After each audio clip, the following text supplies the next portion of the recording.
नमस्कार प्रिय विद्यार्थियों, स्वागत है आपका वीकेएस फिजिक्स एकेडमी में। आज हम कॉम्पटन प्रभाव के दूसरे पार्ट की चर्चा करेंगे, जिसके अंदर हम कॉम्पटन विस्थापन के डेरिवेशन को बताएंगे कि कॉम्पटन विस्थापन जो है वो किस प्रकार से होता है, वेवलेंथ का जो अंतर है वो किस प्रकार से आएगा, किन बातों पर वो डिपेंड करता है और प्रकीर्णन कोण के साथ किस प्रकार का संबंध वो रखता है। इसकी पहले की वीडियो के अंदर हमने कॉम्पटन प्रभाव के बारे में जाना, कॉम्पटन प्रयोग के बारे में जाना। तो आइए शुरू करते हैं। BSc third year quantum physics unit number first है, लेक्चर नंबर है अपना 10, कंटिन्यू है। ये जो टॉपिक है वो यहाँ पे मैं समझाऊंगा, आपको डेरिवेशन करवाऊंगा। कंप्लीट वीडियो को देखिए आप, और इसके जो नोट्स हैं वो आपको डिस्क्रिप्शन में मिल जाएंगे। वीडियो के नीचे डिस्क्रिप्शन लिंक के अंदर आपको नोट्स मिल जाएंगे, वहां से आप पीडीएफ के रूप में उसको डाउनलोड कर सकते हैं और अपने नोट्स से बना सकते हैं। तो यहाँ पर आप मुख्य रूप से शुरू से लेकर लास्ट तक वीडियो को कंप्लीट देखें और तब आपको बिल्कुल समझ में आ जाएगा। आपको दोबारा इसको देखने की आवश्यकता ही नहीं पड़े शायद। और एक रिक्वेस्ट मैं आपसे ये करना चाहता हूँ कि प्लीज आप वीडियो को कंप्लीट पूरा देखें, कम से कम वीडियो को एक बार आप शुरू से लेकर लास्ट तक जरूर देखें। डेरिवेशन ऑफ कॉम्पटन शिफ्ट कि जो कॉम्पटन विस्थापन है उससे क्या डेरिवेशन है, उसके लिए हमें एक डायग्राम की आवश्यकता पड़ेगी। इस डायग्राम के अंदर हमारे पास एक फोटोन है और एक आपका इलेक्ट्रॉन है। इलेक्ट्रॉन है, उसका विराम द्रव्यमान शून्य यहाँ पर लिया गया। अब इसके अंदर जो कुछ थ्योरेटिकल बातें मैं आपको शुरू में बताऊंगा वो आपको नोट्स के अंदर पीडीएफ में मिल जाएंगी। यहां पर देखें, सबसे पहले तो हम ये कहते हैं कि हमारे पास एक फोटोन है जिसकी ऊर्जा है एच न्यू और संवेग है एच न्यू अपॉन सी। एच न्यू अपॉन सी का मतलब आप समझ गए, एच न्यू बराबर ई होता है और ई अपॉन सी का मतलब ई बराबर पीसी, यानी संवेग है वही है ऊर्जा है। ये जो आपतित फोटोन है, ये फोटोन एक ऐसे इलेक्ट्रॉन से टकराता है जो इलेक्ट्रॉन स्थिर रूप से बंधा हुआ है परमाणु से, और उस जो इलेक्ट्रॉन का जो संवेग है वो शून्य है और उसकी जो ऊर्जा है वो एम नोट सी स्क्वायर है। M note C square, M note है वो यहाँ पर इलेक्ट्रॉन का विराम द्रव्यमान लिया गया है। तो ये जो आपतित फोटोन है वो इस इलेक्ट्रॉन से टकराता है। टकराने के बाद क्या होगा, जो आपका फोटोन है वो प्रकीर्णित होकर एक एंगल पे चला जाएगा, इलेक्ट्रॉन है वो दूसरे एंगल पर चला जाएगा। तो जिस दिशा में आप फोटोन आपतित हुआ था उस दिशा से जो फोटोन है वो प्रकीर्णित होकर फाई एंगल बनाता हुआ प्रकीर्णित होता है। इस प्रकीर्णित फोटोन की जो ऊर्जा है वो एच न्यू डैश और इसका संवेग है वो एच न्यू डैश अपॉन सी होता है। जो इलेक्ट्रॉन है वो इस आपतित फोटोन की दिशा से थीटा एंगल पर प्रकीर्णित होता है। इसकी ऊर्जा E बराबर एम सी स्क्वायर और संवेग P बराबर एम वी होता है। अब आप यहाँ पे देख रहे होंगे, आपके दिमाग में ये आया होगा कि यहाँ पे तो P बराबर एम वी वेलोसिटी यहाँ पे V ले ली और यहाँ पे वेलोसिटी तो C ले रखी है जबकि इलेक्ट्रॉन ही। तो इसके कॉन्सेप्ट ये है कि जो ये इलेक्ट्रॉन था इसको ऊर्जा कहाँ से मिली, उस फोटोन से मिले। उस फोटोन की ऊर्जा में जो हानि हुई वही ऊर्जा किसके पास आई, इलेक्ट्रॉन के पास आई। तो यहाँ पे आपको C लेना पड़ेगा, एम सी स्क्वायर लेना पड़ेगा, क्योंकि C जो है वो फोटोन के रिस्पेक्ट में वेलोसिटी होती है। रही बात संवेग की, तो इस ऊर्जा से जो वेलोसिटी इसके पास आएगी इलेक्ट्रॉन के पास, उससे वो v वेग से मोशन करता है, तो P बराबर एम वी यहाँ पर हो जाएगा। तो ये हमारा हो गया डायग्राम। अब हमें इसके अंदर मुख्य रूप से दो ही नियमों का प्रयोग करना है। एक है ऊर्जा संरक्षण का नियम और एक है अपना संवेग संरक्षण का नियम। इन दो नियमों की सहायता से पूरा डेरिवेशन है वो कंप्लीट हो जाएगा, बिल्कुल आसान है। ऊर्जा संरक्षण के नियम में हमें क्या करना है कि टक्कर से पहले की ऊर्जा बराबर टक्कर के बाद की ऊर्जा। उसी प्रकार संवेग संरक्षण के नियम में क्या करना है, संवेग संरक्षण के नियम एक्स एक्स के अंदर अगर हम लगाते हैं तो टक्कर से पहले का संवेग और टक्कर के बाद का संवेग, वाई एक्स के अंदर से लगाते हैं तो टक्कर से पहले का संवेग बराबर टक्कर के बाद का संवेग, क्योंकि हमें एक्स और वाई यहाँ पर लेने पड़ेंगे क्योंकि ये एंगल पे जा रहे हैं। तो सबसे पहले मैं लगाता हूं ऊर्जा संरक्षण का नियम। ऊर्जा संरक्षण के नियम से,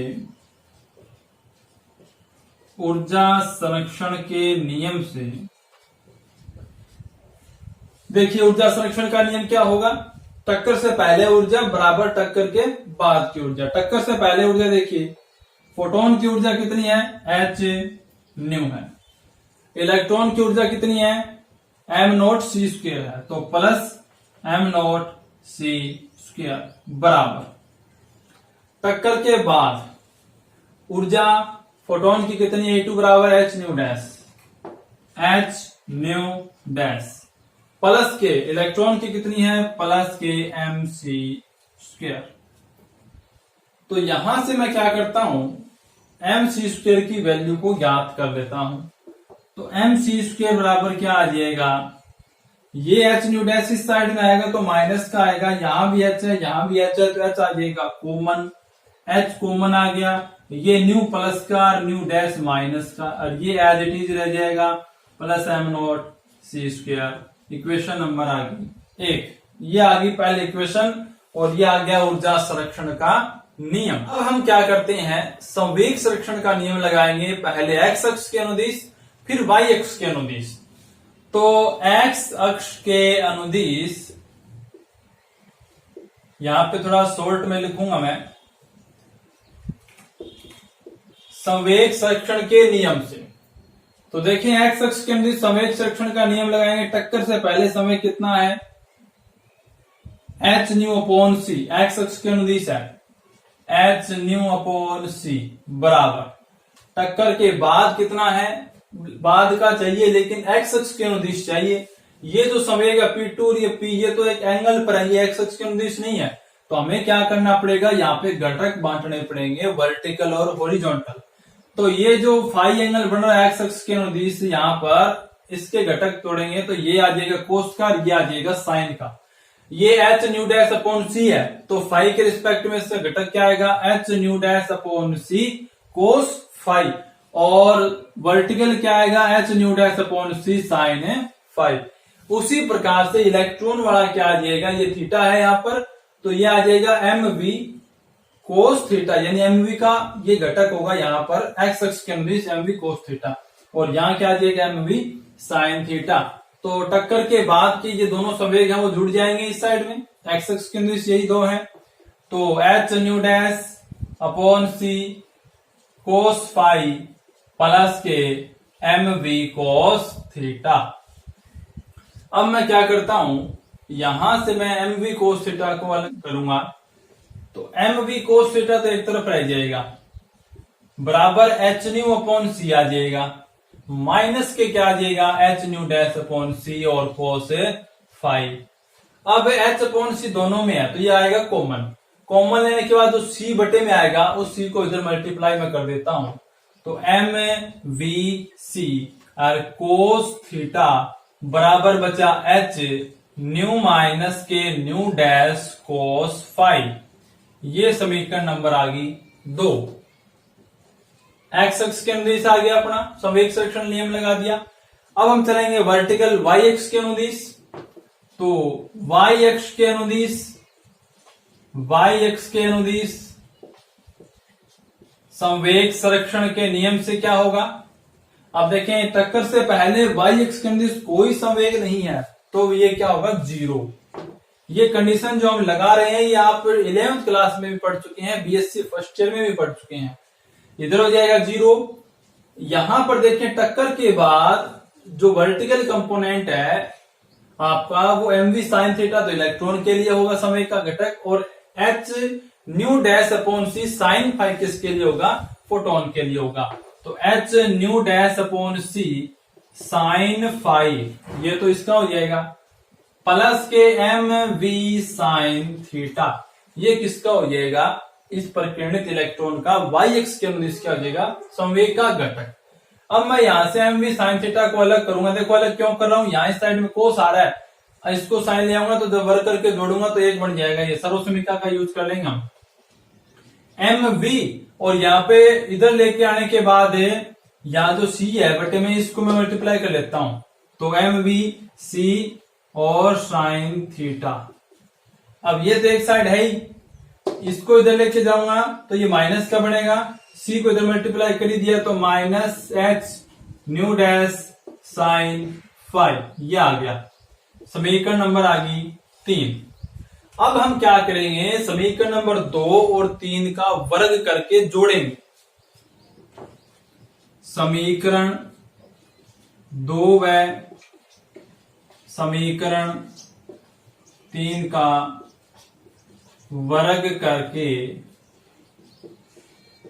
जोड़ने पर, देखिए वर्ग करके मैं जोड़ूंगा तो समीकरण 2 में लेफ्ट साइड में M B C cos theta है और यहाँ पे M B C sine theta है, तो यहाँ पे मैं वर्ग करूंगा तो M square B square C square cos square theta आएगा और यहाँ पे भी साइन स्क्वायर थीटा आएगा, तो कोस square theta plus sine square theta कितना हो गया, 1 हो गया। तो M square B square C square और अंदर क्या रह जाएगा यहाँ पर 1, क्योंकि sine square theta plus cos square theta होगा तो हो जाएगा 1। अब ये इसका वर्ग जब करूंगा तो इसमें एच स्क्वायर लगेगा और ये a माइनस बी के होल स्क्वायर के हिसाब से खुल जाएगा, फिर इसका वर्ग करके इसमें हम ऐड कर देंगे।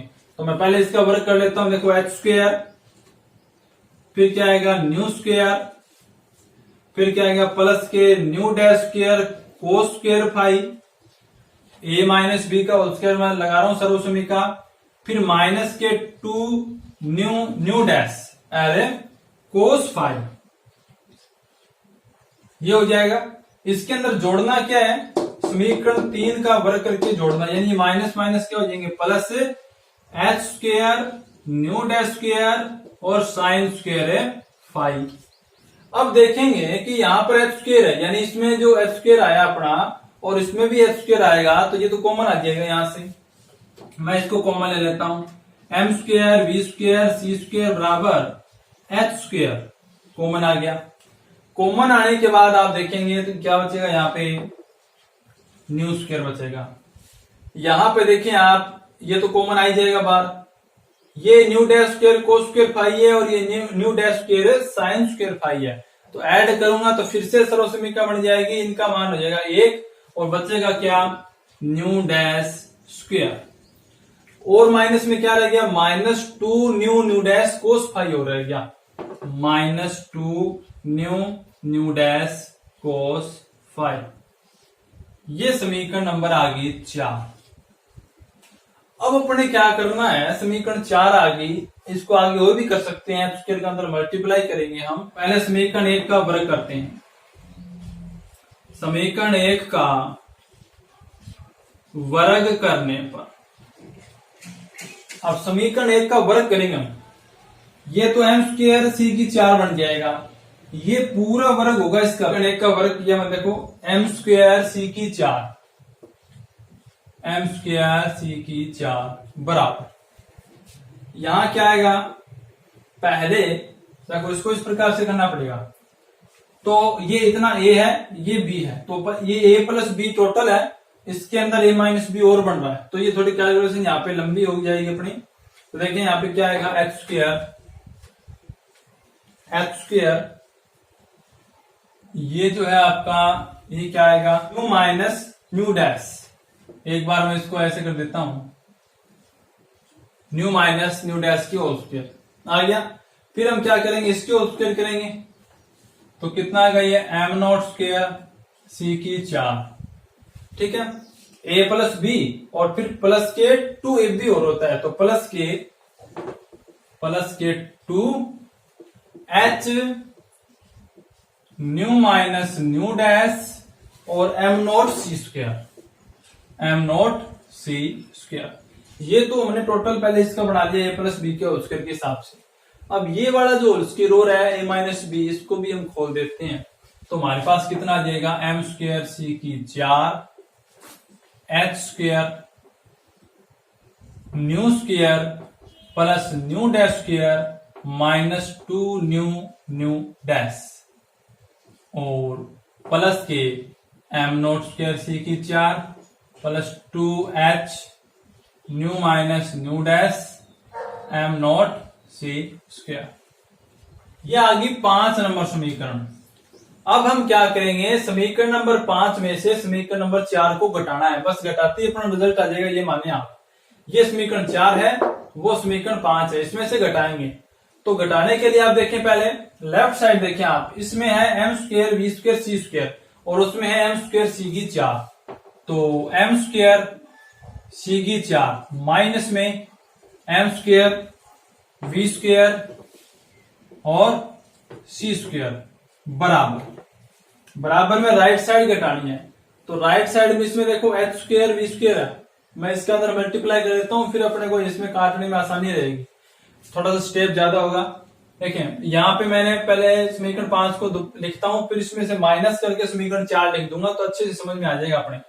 H square new square plus के H square nu dash square minus के 2h square nu nu dash आ गया,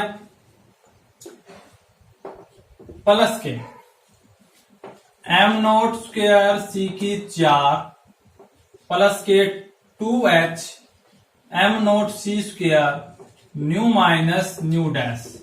ये तो होगी समीकरण नंबर 5। इसमें से घटानी है 4, तो माइनस का निशान, h square new square H square new square minus H square nu dash square H square nu dash square, और माइनस के आएंगे यहां पर, माइनस अपना लगाना है बाहर, तो क्या हो जाएंगे plus 2h square nu nu dash कोस 5, कितना हो जाएगा कोस 5। ये हमने घटा दिया। तो पहले तो जो चीजें कट रही है उसको काट देते हैं। यहां से देखें, ये प्लस का ये माइनस का खत्म हो जाएगा, ये प्लस का ये माइनस का खत्म हो जाएगा, और कुछ खत्म नहीं होगा। अब आ जाए लेफ्ट साइड पे, यहां से मैं ये पहला स्टेप कॉमन ले लेता हूं, क्योंकि मुझे आइंस्टीन का सापेक्षता सिद्धांत इसमें लगाना है, इसलिए मैं ऐसा कर रहा हूं। एम स्क्वायर सी की 4 जब मैं कॉमन लूंगा तो यहां तो 1 बन जाएगा, यहां के क्या बनेगा एम स्क्वायर कॉमन आ जाएगा, बी स्क्वायर यहाँ पे रहेगा, सी स्क्वायर है यहाँ पे, यहाँ सी की 4 कॉमन लेने, तो सी स्क्वायर बटे में लग जाएगा। तो क्या बन जाएगा ये एम स्क्वायर सी की 4 जब मैं कॉमन ले लूंगा तो 1 माइनस बी स्क्वायर बचेगा, और बटे में नीचे आएगा सी स्क्वायर। ये आ गया लेफ्ट साइड में। राइट साइड में आप देखेंगे यहां से मैं 2h square nu nu dash है, और इस पद में 2h square nu nu dash कोस 5 है, तो मैं माइनस का ही कॉमन ले लेता हूं, माइनस का कॉमन ले लेता हूं 2h square nu nu dash, ये मैंने कॉमन ले लिया, ये पूरा पद। तो यहां तो 1 बचेगा, यहां बचेगा 1, और यहां प्लस और माइनस कॉमन ले रखा तो माइनस आ गया, बाकी सारा कॉमन आ गया, क्या बचा कोस 5, और एक पद अपना ये हो रह गया यहाँ पे, तो प्लस में 2h m naught C square new minus new dash, ये आ गया। सारा टोटल अपना कंप्लीट हो चुका काम, और इसके साथ साथ में प्लस के m नोट स्क्वायर सी की 4 भी बचा हुआ है। ठीक है, अब देखें, ये तो लेफ्ट साइड की बात होगी। राइट साइड में हमने क्या किया, ये वाला स्टेप है, और इस स्टेप में से कॉमन ले लिया माइनस का 2h square nu nu dash, तो यहाँ 1 बचा, यहाँ माइनस के कोस 5 आ गया, 1 माइनस कोस 5। फिर ये वाला पद यहाँ पे आ जाएगा, ये वाला पद यहां पर आ जाएगा, ये आ गया। अब हम क्या करेंगे, आइंस्टीन का सिद्धांत लगाएंगे कि आइंस्टीन के सापेक्षिकता सिद्धांत से द्रव्यमान वाला लगाते हैं। द्रव्यमान वाला क्या होता है कि द्रव्यमान जो है वो विराम द्रव्यमान के साथ कैसा संबंध होता है, 1 minus B square upon C square, ये आइंस्टीन का सापेक्षिकता का सिद्धांत होता है। अब हम क्या करते हैं, इसमें दोनों पक्षों का वर्ग करते हैं। तो दोनों पक्षों का जब वर्ग करेंगे तो यहाँ पे m स्क्वायर हो जाएगा, यहाँ m नोट स्क्वायर हो जाएगा, और बटे में जो है वो वर्गमूल है, यहां से खत्म हो जाएगा। अब m नोट स्क्वायर की मैं वैल्यू याद करूं अगर यहां से, तो क्या आता है देखें, m square 1 minus B square upon C square आ गया। ये वैल्यू कहां पुट कर सकते हैं हम, इस समीकरण में लेफ्ट साइड में देखें आप, m square 1 minus B square upon C square है, तो इसकी जगह m नोट स्क्वायर में पुट कर सकता हूं, तो क्या आ जाएगा m नोट स्क्वायर, और यहाँ क्या है c की 4, ये देखें इतनी वैल्यू जो है इसकी जगह तो मैंने पुट कर दिया m नोट स्क्वायर, और c की 4 यहाँ पे बचा हुआ, बराबर इस साइड में क्या है -2h square nu nu dash 1 minus cos 5 plus के 2h m naught C square new minus के न्यू डैश, और प्लस के एम नॉट स्क्वायर सी की 4, ये इधर आ गया, ये इधर आ गया, क्रॉस हो गए। अब हम इन दोनों को अलग अलग कर देते हैं, ये माइनस का लेफ्ट साइड में ले जाता हूं, पक्षांतर कर देता हूं, प्लस का हो जाएगा। प्लस का होने के बाद क्या बचेगा, 2h square nu dash 1 minus के कोस फाई बराबर 2h m naught C square new minus के न्यू डैश, ये आ गया अपने पास। तो यहां से आप देखें 2 से 2 क्रॉस हो जाएगा, एक h से एक h क्रॉस हो जाएगा, और अपने यहाँ पे क्रॉस नहीं होगा कुछ भी। तो यहां से हम क्या करते हैं, ये न्यू माइनस न्यू डैश में एक तरफ रखता हूं, पहले न्यू माइनस न्यू डैश रख लिया।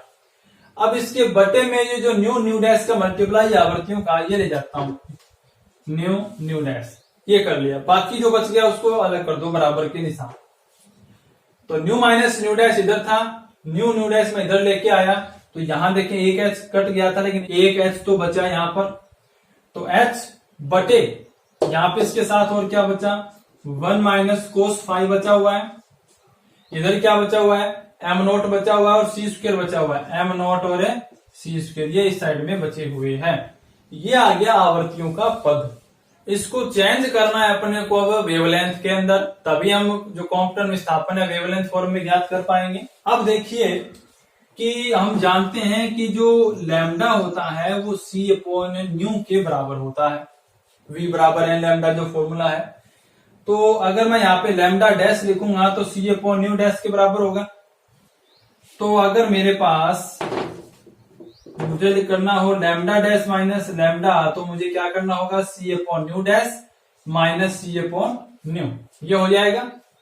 यहां से मैं इसका लघुत्तम ले लेता हूं और सी को कॉमन ले लेता हूं, तो लैम्डा डैश माइनस लैम्डा बराबर सी कॉमन आ गया, न्यू डैश आ गया लघुत्तम।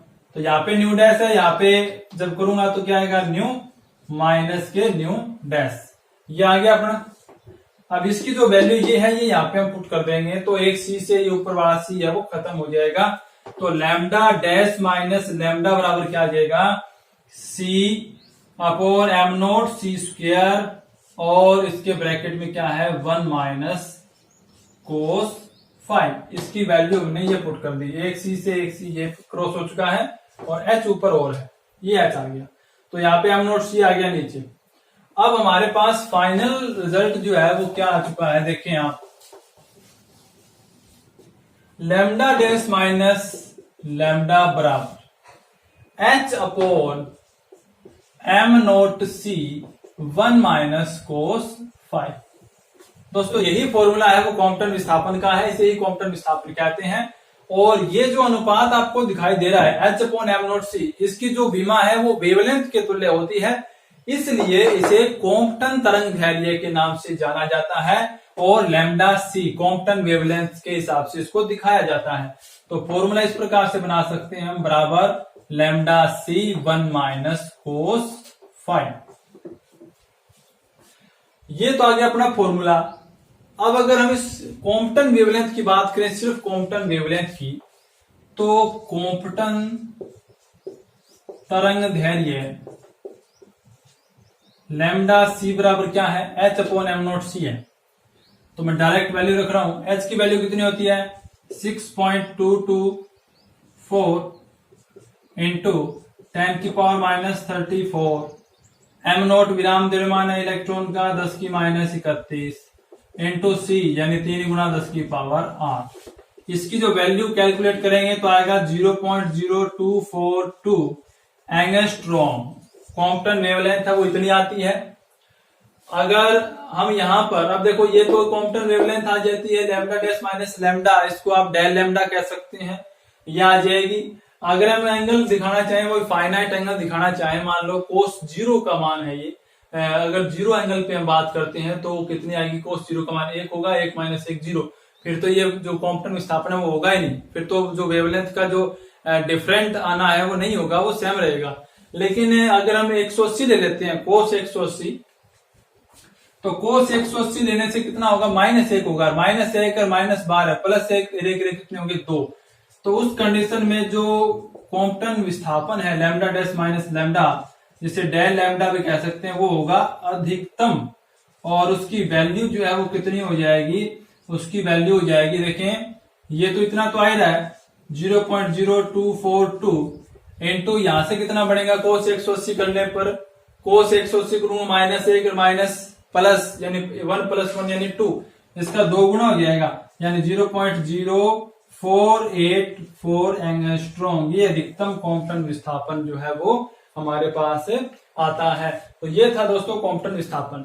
इस कॉम्पटन फॉर्मूले से, कॉम्पटन प्रभाव से हमें लगा कि जो फोटोन है उसका वो एक कण के रूप में व्यवहार करता है, उसकी टोटल एनर्जी जो है वो इलेक्ट्रॉन की तरफ ट्रांसफर होती है, उसका कोई भी अंश का प्रयोग हम नहीं करते। इससे सिद्ध होता है कि फोटोन है वो अविभाज्य है और ये क्वांटम सिद्धांत के अनुरूप है। इसलिए ये जो प्रैक्टिकल है, ये प्रयोग है वो क्वांटम जो फिजिक्स है उसके अंदर एक बहुत बड़ा योगदान करता है। धन्यवाद।